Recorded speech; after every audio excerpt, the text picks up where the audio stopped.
বিশ্বজিৎ দা অনেক কাজ করে ফেললে যে সারা একবারে মুখের উপরে হাসি।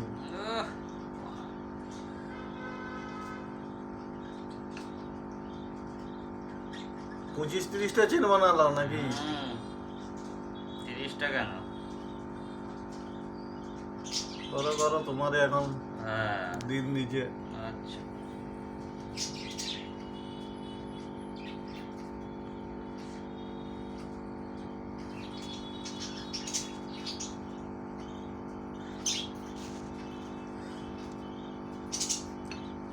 চেনগুলো কিরকম বানাইছো দেখি।